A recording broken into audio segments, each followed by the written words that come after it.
അതിൽ ആധികാരികമായിട്ട് ഒരു അഭിപ്രായം എന്നോട് ചോദിച്ചു കഴിഞ്ഞാൽ എനിക്കാണ് അല്ല എന്ന് പറയാൻ ഉള്ളൊരു അവസരം എനിക്കില്ല, ഞാൻ പറയില്ല. അതുകൊണ്ട് എന്നോട് വല്ലാത്ത ചോദ്യങ്ങൾ ചോദിച്ചാൽ എനിക്ക് മറുപടി പറയാൻ സാധിക്കും. ഞാൻ ഇതിൽ കൂടുതൽ എന്താണ് പറയാനുള്ളത്? ഞാൻ പറഞ്ഞതിൽ എന്റെ അഭിപ്രായം ദയവ് ചെയ്ത് മനസ്സിലാക്കുക. നിങ്ങൾ ചോദിക്കുന്ന ചോദ്യങ്ങൾക്ക് എനിക്ക് മറുപടി പറയാൻ സാധിക്കില്ല. അതിനെക്കുറിച്ച് ഞാൻ എന്താ പറയേണ്ടത്? അതിനൊരു വിധേയരായവരല്ലേ? ഞാൻ പറഞ്ഞ ഇത് തന്നെ നിങ്ങൾ ചോദിച്ചാൽ ഞാൻ എന്താ പറയേണ്ടത്? എനിക്ക് അതിനെക്കുറിച്ച് അറിയില്ല. അതെ, ഇതെന്തിനാ എന്നോട് ചോദിക്കുന്നത്? ഞാൻ പറഞ്ഞ മുഴുവൻ അതല്ലേ. ഞാൻ എന്താ പറയേണ്ടത് അദ്ദേഹത്തിനോട്? ഇതിൽ കൂടുതൽ എനിക്ക് എന്താ പറയാൻ? എന്റെ അടുത്ത് ചോദിച്ചാൽ ഞാൻ എന്താ പറയേണ്ടത്? അപ്പൊ എനിക്ക് പറയാനുള്ള ദയവ് ചെയ്ത് നിങ്ങൾ ആലോചിക്കൂ, എത്രയോ 10,000-കണക്കിന് ജോലിക്കാരുള്ള ഒരു വലിയ സംഘടനയാണ് മലയാളം സിനിമ ഇൻഡസ്ട്രി. അത് മുന്നോട്ട് ചലിക്കണമെങ്കിൽ, അല്ലെങ്കിൽ ഇത് വളരെ നിശ്ചലമായി പോകും. മോഹൻലാൽ എവിടെയായിരുന്നു? ഒളിച്ചോടിപ്പോയി എന്നൊക്കെ പറഞ്ഞു. ഞാൻ ഒരിടത്തേക്ക് ഒളിച്ചോടിപ്പോയിട്ടില്ല. ഞാൻ നിങ്ങളുടെ ഒപ്പം കഴിഞ്ഞ 47 വർഷമായിട്ട് സഞ്ചരിക്കുന്ന ആളാണ്. ഇവിടെ ഇരിക്കുന്ന ഒരുപാട് മുഖങ്ങളെ എനിക്കറിയാം. ഒരുപായിട്ടൊക്കെ നല്ല സൗഹാർദ്ദത്തിൽ തന്നെയാണ് ഇത്രയും കാലം ഞാൻ സഞ്ചരിച്ചിട്ടുള്ളത്. അതുകൊണ്ട് ഒളിച്ചോടിപ്പോയില്ല. എന്റെ വ്യക്തിപരമായ കാരണം എനിക്ക് അങ്ങനെ സപ്പോർട്ട് ചെയ്യാൻ പറ്റും. പ്രോപ്പറായ തെളിവുകളും കാര്യങ്ങളും ഉണ്ടെങ്കിൽ അങ്ങനെ ഒരു കുറ്റം ചെയ്തിട്ടുള്ള ആളുകൾ ശിക്ഷിക്കപ്പെടണം എന്ന് തന്നെയാണ് എന്റെ അഭിപ്രായം. മലയാള സിനിമയുടെ എല്ലാ അഭിപ്രായവും അങ്ങനെ ആയിരിക്കും എന്ന് ഞാൻ വിശ്വസിക്കുന്നു. കാര്യം അതിന് ആരും ഒരു എതിരഭിപ്രായം പറയാൻ കേരള പോലീസല്ലേ നോക്കണ്ട, ഞാനാണോ? പ്ലീസ് ദയവ് നിങ്ങൾ ഒരു കാര്യം, നിങ്ങൾ ചോദ്യങ്ങൾ ചോദിക്കാൻ നിങ്ങൾ തയ്യാറായിട്ടാണ് വന്നത്. പക്ഷെ എനിക്ക് ഉത്തരങ്ങളില്ല. കാര്യം എന്റെ കയ്യിൽ നിൽക്കുന്ന ഒരു കാര്യമല്ല, നിങ്ങളുടെ കയ്യിലാണ് ഈ കാര്യം നിൽക്കുന്നത്. ഇതിപ്പോ ഈ WCC അമ്മ എന്നൊക്കെ ഉള്ളൊരു വിഷയം ഇടൂ, മലയാള സിനിമയെ പറ്റി സംസാരിക്കൂ. അതിൽ എന്ത് വേണമെങ്കിലും ചെയ്യാൻ തയ്യാറല്ലേ? നിങ്ങൾ എല്ലാവരും കൂടെ ചേർന്ന് ചെയ്യൂ. പുതിയ ഒരു ഇലക്ഷൻ വരുന്ന സമയത്ത് തീർച്ചയായിട്ടും വരാം. അതിനെന്താ കുഴപ്പം? ഇത്തരം പ്രസ് കോൺഫറൻസുകൾ നേരിടുന്ന ഒരാളല്ല. എനിക്ക് വളരെ ആധികാരികമായിട്ട് സംസാരിക്കാൻ അറിയുന്നൂടാ. ഇത്തരം എന്താ പറയണ്ട ഒരു സംസാരത്തിലേക്ക് എനിക്ക് എത്തിച്ചേരാൻ കഴിയുന്നത് എനിക്ക് തോന്നുന്ന സത്യങ്ങളും എന്റെ ശരിയും എന്റെ യുക്തിയും എന്റെ ബുദ്ധിയുമാണ്. അതുകൊണ്ട് എന്നോട് വല്ലാത്ത ചോദ്യങ്ങൾ ചോദിച്ചാൽ എനിക്ക് മറുപടി പറയാൻ സാധിക്കും. അടുത്തത്, ഇങ്ങനെ ഒരു സംഭവം മലയാള സിനിമയിൽ നടന്നു. മോഹൻലാൽ എവിടെയായിരുന്നു? ഒളിച്ചോടിപ്പോയി എന്നൊക്കെ പറഞ്ഞു. ഞാൻ ഒരിടത്തേക്ക് ഒളിച്ചോടിപ്പോയിട്ടില്ല. ഞാൻ നിങ്ങളുടെ ഒപ്പം കഴിഞ്ഞ 47 വർഷമായിട്ട് സഞ്ചരിക്കുന്ന ആളാണ്. ഇവിടെ ഇരിക്കുന്ന ഒരുപാട് മുഖങ്ങളെ എനിക്കറിയാം. ഒരുപായിട്ടൊക്കെ നല്ല സൗഹാർദ്ദത്തിൽ തന്നെയാണ് ഇത്രയും കാലം ഞാൻ സഞ്ചരിച്ചിട്ടുള്ളത്. അതുകൊണ്ട് ഒളിച്ചോടിപ്പോയില്ല. എന്റെ വ്യക്തിപരമായ കാരണങ്ങൾ, ഞാൻ കഴിഞ്ഞ കുറേ നാളുകളായിട്ട് കേരളത്തിലില്ലായിരുന്നു. ഞാൻ ഗുജറാത്തിലായിരുന്നു, പിന്നെ ബോംബെയിലായിരുന്നു, മദ്രാസിലായിരുന്നു. അതിൽ ഏറ്റവും പ്രധാനപ്പെട്ട ഒരു കാര്യം എന്ന് പറഞ്ഞാൽ എൻ്റെ ഭാര്യയുടെ ഒരു സർജറിയുമായി ബന്ധപ്പെട്ട് എനിക്ക് ഹോസ്പിറ്റലിൽ ഇരിക്കേണ്ടി വന്നു. വിദേശത്തു നിന്നുള്ള ആൾക്കാരാണ് വന്നിരിക്കുന്നത്. അവരുടെ ഒരു കോൺട്രാക്റ്റാണ്. ആ കോൺട്രാക്ട് കഴിഞ്ഞ് അവർ തിരിച്ചു പോകും. അതിൽ നിന്ന് പെട്ടെന്ന് വരാൻ എനിക്ക് സാധിച്ചില്ല. എന്തായാലും നടക്കുന്നൊരു വിഷയമാണ്. അപ്പൊ അതിൽ ആധികാരികമായിട്ട് ഒരു അഭിപ്രായം എന്നോട് ചോദിച്ചു കഴിഞ്ഞാൽ എനിക്കാണ് അല്ല എന്ന് പറയാൻ ഉള്ളൊരു അവസരം എനിക്കില്ല, ഞാൻ പറയില്ല. അപ്പൊ എനിക്ക് പറയാനുള്ള ദയവ് ചെയ്ത് നിങ്ങൾ ആലോചിക്കൂ, എത്രയോ 10,000-കണക്കിന് ജോലിക്കാരുള്ള ഒരു വലിയ സംഘടനയാണ് മലയാളം സിനിമ ഇൻഡസ്ട്രി. അത് മുന്നോട്ട് ചലിക്കണമെങ്കിൽ, അല്ലെങ്കിൽ ഇത് വളരെ നിശ്ചലമായി പോകും. ഒരുപാട് ആൾക്കാർ പറയാണ് ഞങ്ങൾക്ക് പെൻഷൻ കിട്ടില്ലേ, ഞങ്ങൾ എന്താകും? അതായത് നമ്മുടെ ഒരു ഹോസ്പിറ്റലിൽ കിടന്നാൽ ഞങ്ങളാണ് അവരുടെ കാര്യങ്ങൾ നോക്കുന്നത്. ഇൻഷുറൻസ്, ഒരാൾ മരിച്ചു കഴിഞ്ഞാൽ പലപ്പോഴും ഒരു അമ്മ അസോസിയേഷന് ഒരുപാട് തെറ്റിദ്ധാരണകളുണ്ട്, അല്ലെങ്കിൽ വിയോജിപ്പുകളുണ്ട്. അതുകൊണ്ട് തന്നെയാണ് വീണ്ടും ഇമ്മീഡിയറ്റ് ആയിട്ട് നമുക്ക് ചെയ്യാൻ പറ്റുന്നത് എന്താണ് എന്ന് പറഞ്ഞാൽ, ഞാൻ അതിന്റെ പ്രസിഡന്റ് ആയിരുന്ന സമയത്ത് ഞങ്ങൾ എടുത്ത തീരുമാനം നമുക്കിതിൽ നിന്ന് മാറി നിന്നുകൊണ്ട്, ഒരുപാട് പേര് പറയുന്നു ഇങ്ങനെയല്ല ചെയ്യേണ്ടത്, ഇങ്ങനെയാണ് ചെയ്യേണ്ടത്, അത് ചെയ്തത് ശരിയായില്ല. അവര് വരട്ടെ മുന്നോട്ട്, ഒരു ഇലക്ഷൻ വെക്കാം, ഒരു ജനറൽ ബോഡി വിളിക്കാം, അതിൽ ആർക്ക് വേണമെങ്കിൽ ഏത് സ്ഥാനത്തേക്ക് മത്സരിക്കാം. ഇനി മത്സരിക്കാതെ ഒരു തീരുമാനമെടുക്കാം. അവർക്ക് അമ്മ എന്ന് പറയുന്ന സംഘടനയെ ഞങ്ങളെക്കാട്ടിലും മുന്നോട്ട് നയിക്കാം. ഇതൊരു തോൽവിയോ അല്ലെങ്കിൽ ഒളിച്ചോട്ടമോ എന്നല്ല, ദയവീതം മനസ്സിലാക്കുക. ഇവിടെ വീണ്ടും നിന്ന് കഴിഞ്ഞാൽ വീണ്ടും ആ ആരോപണങ്ങൾ മുഴുവൻ ഞങ്ങളിലേക്കാണ് വരുന്നത്, അൺനെസസറി ആയിട്ട്. അപ്പൊ അത് നിർത്തിക്കൊണ്ട് നമുക്ക് ഈ മലയാള സിനിമയെ തീർച്ചയായിട്ടും രക്ഷിക്കണം. എന്താണ് അതിലോട്ടുള്ള കാരണം? ഹിമ കമ്മിറ്റി റിപ്പോർട്ടിൽ ഒരുപാട് പോസിബിലിറ്റീസ് ആണ് അവർ പറയുന്നത്. മറ്റു ഭാഷകളിൽ നിന്നെല്ലാം ഇത്തരത്തിലുള്ള കാര്യങ്ങൾ വേണമെന്നുള്ള നിർദ്ദേശം വന്നിട്ടുണ്ട്. അത് സംസ്ഥാന സർക്കാർ എടുത്ത നല്ല തീരുമാനമായിട്ടാണ് ഞാൻ കാണുന്നത്, ഹിമ കമ്മിറ്റി റിപ്പോർട്ട്. അപ്പൊ അത് വരട്ടെ, അതിലെന്താണ് പറഞ്ഞിരിക്കുന്നത്? അതില് ഇത്തരം കാര്യങ്ങളെക്കാളും കൂടുതൽ എങ്ങനെയാണ് നമുക്ക് ഒരു നല്ല ഒരു ഇൻഡസ്ട്രി ആയിട്ട് ഇത് മുന്നോട്ട് പോകാൻ സാധിക്കും എന്നുള്ളതാണ് കൂടുതൽ പറഞ്ഞിരിക്കുന്നത്. നമുക്ക് എല്ലാവർക്കും ചേർന്ന് മീഡിയ ഉൾപ്പെടെ നിങ്ങൾ വളരെയധികം സഹായം ഞങ്ങൾക്ക് ചെയ്തിട്ടുണ്ട്. കാരണം അമ്മയ്ക്ക് ഏറ്റവും കൂടുതൽ നല്ല ഷോകൾ തന്നിരിക്കുന്ന മീഡിയയാണ്. ഞങ്ങൾ ഇപ്പോൾ പോലും മനോരമ അവരുമായിട്ടൊരു അസോസിയേഷനിൽ ചേർന്ന് ഞങ്ങളൊരു ഷോ ചെയ്തിട്ട് അതിൽ നിന്ന് കിട്ടുന്ന ആ ബെനിഫിറ്റ് ഞങ്ങൾ വയനാടിന് കൊടുക്കാൻ തീരുമാനിച്ചിട്ടുണ്ട്. അതുപോലെ കാർഗിൽ ഷോയ്ക്ക് സമയത്ത് ഞങ്ങൾ ചെയ്തിരുന്നു, പ്രളയത്തിന്റെ കാര്യത്തിൽ ചെയ്തിരുന്നു. അല്ലാതെ ഒരുപാട് ചാരിറ്റി പ്രവർത്തനങ്ങൾ ഞങ്ങൾ ചെയ്യുന്നുണ്ട്. പലർക്കും അറിഞ്ഞുകൂടാത്ത പല കാര്യങ്ങൾ ഞങ്ങൾ ചെയ്യുന്നു. അപ്പൊ ഇതൊരു വലിയ ഇൻഡസ്ട്രിയാണ്, വളരെ കഷ്ടപ്പെട്ട് പടുത്തുയർത്ത ഇൻഡസ്ട്രിയാണ്. അങ്ങനെ ആൾക്കാർക്ക് എന്തെങ്കിലും ഒരു ബുദ്ധിമുട്ടുണ്ടെങ്കിൽ നിങ്ങൾ അവരെ പോലീസിനോ അല്ലെങ്കിൽ അതിനെ അമ്മയെ അറിയിച്ചു എന്ന് പറയുന്നതുകൊണ്ട് മാത്രമല്ലല്ലോ, അമ്മയ്ക്ക് അതിലെ മെമ്പേഴ്സിന്റെ കാര്യങ്ങൾ എടുക്കാം. ചില കുറ്റങ്ങൾ ഉണ്ടായേക്കാം, അതൊരു അസോസിയേഷനായി ബന്ധപ്പെട്ട് കിടക്കുന്ന കാര്യമാണ്. അല്ലാതെ അപ്പൊ എല്ലാവർക്കും, അമ്മയിലുള്ള എല്ലാവർക്കും ഇതിനെതിരെ സംസാരിക്കാം. അമ്മയ്ക്ക് മാത്രമല്ല, സിനിമയിലുള്ള എല്ലാവർക്കും ഇതിനെക്കുറിച്ച് സംസാരിക്കാനുള്ള സമയമാണിപ്പോൾ. കാര്യം ഒരാൾ മാത്രം ക്രൂശിക്കപ്പെടുക അല്ലെങ്കിൽ ഒരു സംഘടന മാത്രം ക്രൂശിക്കപ്പെടുക എന്ന് പറയുന്നത് ശരിയല്ല. ഒരുപാട് സംഘടനകളുള്ള ഒരു വലിയ ബൃഹത്തായ ഒരു ഇൻഡസ്ട്രിയാണ് സിനിമ. നമുക്ക് മറ്റു ഭാഷകളിൽ നിന്നൊക്കെ നമ്മളെ വിളിച്ചു ചോദിക്കുന്നുണ്ട് ഞങ്ങൾ എന്താണ് ചെയ്യേണ്ടത്. അപ്പൊ നിങ്ങളെ ഒരു കമ്മിറ്റി അതുപോലെ തുടങ്ങാനാണ് പറഞ്ഞത്. ഒരുപാട് പേർക്കുള്ള പ്രോബ്ലം ഇവിടെ നിന്ന് തുടങ്ങട്ടെ, കേരളത്തിൽ നിന്ന് ഒരു വലിയ മൂവ്മെന്റ് ആയിട്ട് ഇത് മാറട്ടെ.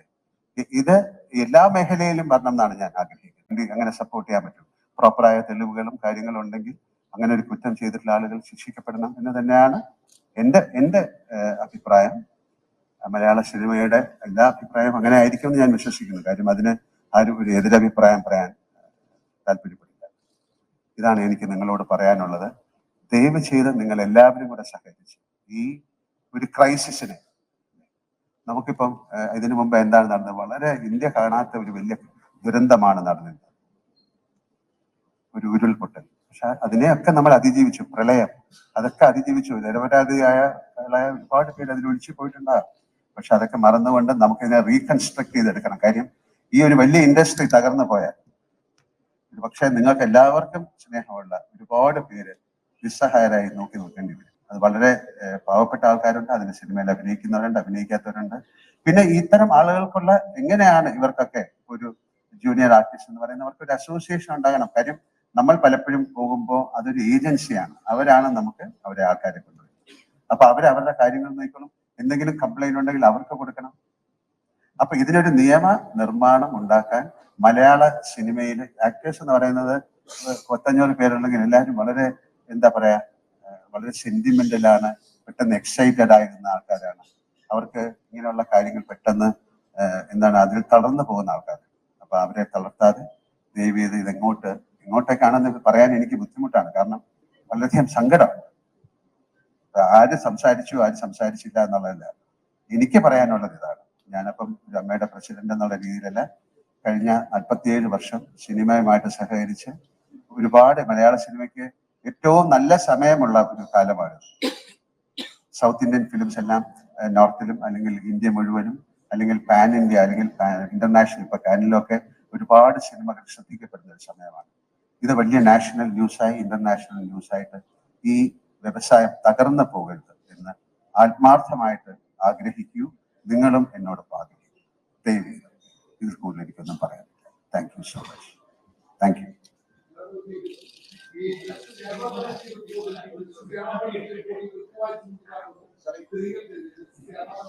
ഞാൻ ഇതിൽ കൂടുതൽ എന്താണ് പറയാനുള്ളത്? ഞാൻ പറഞ്ഞതിൽ എന്റെ അഭിപ്രായം ദയവ് ചെയ്ത് മനസ്സിലാക്കുക. നിങ്ങൾ ചോദിക്കുന്ന ചോദ്യങ്ങൾക്ക് എനിക്ക് മറുപടി പറയാൻ സാധിക്കില്ല. കേരള പോലീസല്ലേ നോക്കണ്ടേ, ഞാനാണോ? പ്ലീസ് ദയവ് ചെയ്ത് നിങ്ങൾ ഒരു കാര്യം, നിങ്ങൾ ചോദ്യങ്ങൾ ചോദിക്കാൻ നിങ്ങൾ തയ്യാറായിട്ടാണ് വന്നത്. പക്ഷെ എനിക്ക് ഉത്തരങ്ങളില്ല. കാര്യം എന്റെ കയ്യിൽ നിൽക്കുന്ന ഒരു കാര്യമല്ല, നിങ്ങളുടെ കയ്യിലാണ് ഈ കാര്യം നിൽക്കുന്നത്. തീർച്ചയായും ഞാനാണോ പറയേണ്ടത്? തീർച്ചയായിട്ടും വേണ്ടേ. അതിനെന്താ സന്ദേശം? അതൊരു കോടതിയിൽ ഇരിക്കുന്ന കാര്യമല്ലേ. ഇവിടുത്തെ ഏറ്റവും വലിയ നിയമ നിർമ്മാണ ഒരു സംവിധാനത്തിൽ ഇരിക്കുന്ന കാര്യത്തെ കുറിച്ച് ഞാൻ എന്താണ് പറയേണ്ടത്? ഞാൻ വേണ്ടെന്ന് പറയോ? അങ്ങനെയല്ലേ വേണ്ടത്. ഞാൻ അതല്ലേ പറഞ്ഞത്. എന്താ ചോദിച്ചത്? അതെ, അതിനെക്കുറിച്ച് ഞാൻ എന്താ പറയേണ്ടത്? അതിനൊരു വിധേയരായവരല്ലേ, എന്താണെന്നൊന്നും അറിയില്ല. ഇതിനു മുമ്പും ഇതിലും വലിയ കാര്യങ്ങൾ നടത്തിയിട്ട് ഇല്ല എന്ന് പറഞ്ഞ് തിരിച്ച് സിനിമയിലും ഒരുപാട് കാര്യങ്ങൾ വന്നവരുണ്ട്. സിനിമയിൽ മാത്രമല്ല, അതിലിപ്പോ നമ്മൾ പെട്ടെന്നൊരു തീരുമാനം എടുക്കാൻ ഞങ്ങൾക്ക് സാധിക്കുന്നില്ല. അത് ഒരു നിയമം എന്ന് പറയുന്നത് പോലീസിന്റെയോ അല്ലെങ്കിൽ കോടതിയുടെ കയ്യിൽ ഇരിക്കുന്ന ഒരു കാര്യത്തിൽ എനിക്കൊരു അഭിപ്രായം പറയാൻ പറ്റും. കാര്യം അത് സംഭവിച്ചു പോയി. അത് ഇനി സംഭവിക്കാതിരിക്കാനുള്ള കാര്യങ്ങൾ നമുക്ക് നോക്കാം. അത് സംഭവിപ്പിക്കാതിരിക്കാനുള്ള കാര്യങ്ങളിലേക്ക് നമുക്ക് നോക്കാം. അപ്പൊ ഞാൻ വീണ്ടും പറയുന്നത്, നിങ്ങളുടെയും കൂടെ ഉത്തരവാദിത്തമാണ്. നിങ്ങൾക്ക് എന്നെ അറിയില്ലേ, ഞങ്ങളെ അറിയില്ലേ?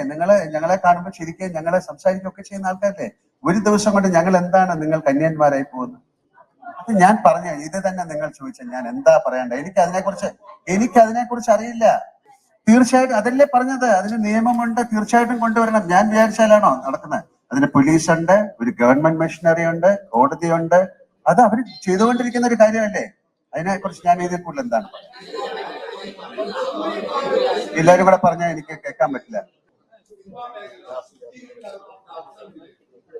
അതെ, ഇതെന്തിനാ എന്നോട് ചോദിക്കുന്നത്? ഞാൻ പറഞ്ഞ മുഴുവൻ അതല്ലേ അവസരം. നിങ്ങളും കൂടെ ചേർന്ന് അതിനെ സഹായിക്കൂ. ഞാൻ എന്താ പറയണ്ടേ അദ്ദേഹത്തിനോട്?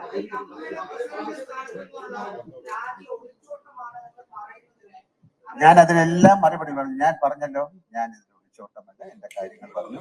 ഇതിൽ കൂടുതൽ എനിക്കൊന്നും പറയാനില്ല. ഞാൻ ഏറ്റവും റെസ്പെക്ട്ഫുൾ ആയിട്ടാണ് സംസാരിക്കുന്നത്. എനിക്ക് ഈ ഇവിടെ ഇരിക്കുന്ന എത്രയോ പേര് എനിക്കറിയാം. ഇതിൽ കൂടുതൽ എനിക്ക് എന്താ പറയാൻ?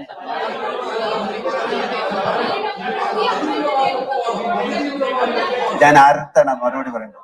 തീർച്ചയായിട്ടും എന്താ മനസ്സിലായി?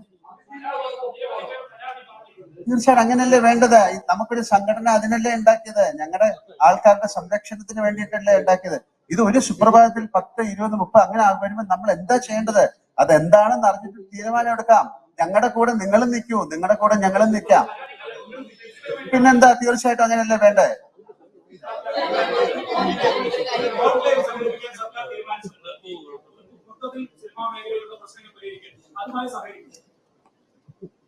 എന്റെ അടുത്ത് ചോദിച്ചാൽ ഞാൻ എന്താ പറയണ്ടേ? അത് നല്ലൊരു കാര്യത്തിനാണെങ്കിൽ തീർച്ചയായിട്ടും നിങ്ങളും സഹകരിക്കോ? അപ്പൊ ഞങ്ങൾ ഉറപ്പായിട്ട് സഹകരിക്കും. കാര്യം അതല്ലേ, ഒരു ശുദ്ധീകരണത്തിന്, ഒരു നല്ല കാര്യത്തിന്, നടക്കുന്ന ഒരു കാര്യത്തിന് നിങ്ങൾക്ക് സഹകരിക്കുമെന്നുള്ള ചോദ്യം അത് പ്രസക്തമല്ല. ആണ്, സഹകരിക്കും. എന്താ വേണം? ഇതിപ്പോ ഈ WCC അമ്മ എന്നൊക്കെ ഉള്ളൊരു വിഷയം ഇടും. മലയാള സിനിമയെ പറ്റി സംസാരിക്കൂ. അതിൽ എന്ത് വേണമെങ്കിലും ചെയ്യാൻ തയ്യാറല്ലേ? നിങ്ങൾ എല്ലാവരും കൂടെ ചേർന്ന് ചെയ്യൂ. പുതിയ ഒരു ഇലക്ഷൻ വരുന്ന സമയത്ത് തീർച്ചയായിട്ടും വരാം. അതിനെന്താ കുഴപ്പം? നമുക്ക് ആരോടും ഒരാളോടും ഒരു എതിരില്ല. ഇതിൽ അഭിനയിക്കുന്നത് വിലക്കുകൾ എന്നൊക്കെ പറഞ്ഞു. ഈ അമ്മ മാത്രമല്ല, ഇതിൽ ഒരുപാട് സംഘടനകളില്ലേ, അവരുമായിട്ടൊക്കെ നിങ്ങൾ സംസാരിക്കൂ. അവരുടെ എല്ലാം റിപ്പോർട്ടുകൾ എടുക്കൂ. അവരുമായിട്ട് അവർക്ക് എന്താ പറയാനുള്ളതെന്ന് കേൾക്കൂ. അല്ല, അങ്ങനെ റിപ്പോർട്ടല്ല, നിങ്ങൾ കേട്ടിട്ടുണ്ടോ? അപ്പൊ അങ്ങനത്തെ കാര്യങ്ങൾ ഇത് എവിടെയാണ്? സിനിമയിലല്ലാതെ എത്രയോ സ്ഥലത്ത് നമ്മൾ കേൾക്കുന്നതാണ്. നമ്മൾ എന്താ ചെയ്യുന്നത്? നമുക്ക് മുഖമറിയാത്ത അല്ലെങ്കിൽ നമുക്ക് പരിചയമില്ലാത്ത ഏതൊക്കെയോ കാര്യങ്ങൾ പല സ്ഥലത്തുനിന്നും കേട്ടിട്ടുണ്ട്. അതിനൊക്കെ നമുക്ക് ഒരാള് അമ്മ എന്ന് പറയുന്ന സംഘടന ഇതിനെല്ലാം പ്രതികരിക്കണം എന്ന് പറഞ്ഞാൽ നമുക്കിത് അറിയാം. ഇതൊരു വലിയൊരു ഇൻഡസ്ട്രി അല്ലേ? ഇത് എന്താ നടന്നിരിക്കുന്നതെന്ന് അറിയില്ലല്ലോ. ഒരു മിനിറ്റ് ഞാനൊന്ന് പറഞ്ഞോട്ടെ. അപ്പൊ ഇപ്പൊ കൺസേൺ ഒരു 21 യൂണിയനുകളുണ്ട്. അതിൽ എന്തെങ്കിലും പ്രോബ്ലം ഉണ്ടെങ്കിൽ അവരല്ലേ അറിയിക്കണ്ടേ? ഇപ്പൊ അതിലില്ലാത്ത ഒരു അമ്മയെ വന്ന് അറിയിച്ചിട്ട് ഞങ്ങളൊരു അഭിപ്രായം പറഞ്ഞില്ലെന്ന് പറഞ്ഞാൽ എന്താ പ്രസക്തിയാണുള്ളത്?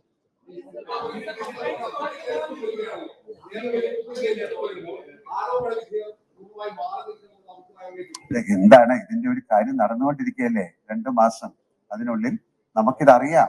ഇത് അറിഞ്ഞിട്ട് എന്താന്ന് വെച്ചാൽ തീരുമാനിക്കാം. അപ്പൊ നിങ്ങൾ സഹകരിക്കൂ പ്ലീസ്. എനിക്ക് ബിബി ജോൺ സാറിന്റെ ഒരു അനുസ്മരണത്തിന് പോകാനുള്ളത്. അത് എന്റെ സുഹൃത്തെ, ഞാൻ അതിൽ ഇപ്പൊ പറഞ്ഞു. ശരി, വളരെ എനിക്ക് ബേബി ജോൺ സാർ ഒരു മിനിറ്റ് ബേബി ജോൺ സാറിന്റെ ഒരു അനുസ്മരണത്തിന് പോകേണ്ടതാണ്. നമുക്ക് ആ കമ്മിറ്റി റിപ്പോർട്ടിൽ ആരൊക്കെയാണെന്നൊക്കെ അറിയട്ടെ. എന്നാലല്ലാതെ എന്റെ അടുത്ത് ചോദിച്ചാൽ ഞാൻ പവർ ഗ്രൂപ്പില് പെട്ട ഒരാളല്ല, എനിക്ക് അതിനെ കുറിച്ച് അറിയില്ല. ഇങ്ങനെ അറിയുമോ എന്ന് ചോദിച്ചാൽ അങ്ങനെ ഒരു സംഭവം ഞാൻ ആദ്യമായിട്ടാണ് കേൾക്കുന്നത്. നമുക്ക് ആ റിപ്പോർട്ട് വരട്ടെ, നിങ്ങൾ വെയിറ്റ് ചെയ്യൂ. ഞാൻ എങ്ങനെയാണ് കാണുന്നത് ഈ റിപ്പോർട്ട്? എന്നെ വിളിച്ചതാണ്, ഞാൻ പോയി സംസാരിച്ചിട്ടുണ്ട്. അതെങ്ങനെ? അതൊരു അങ്ങനെ ഗോപ്യമായി വെച്ചിരിക്കുന്ന കാര്യം.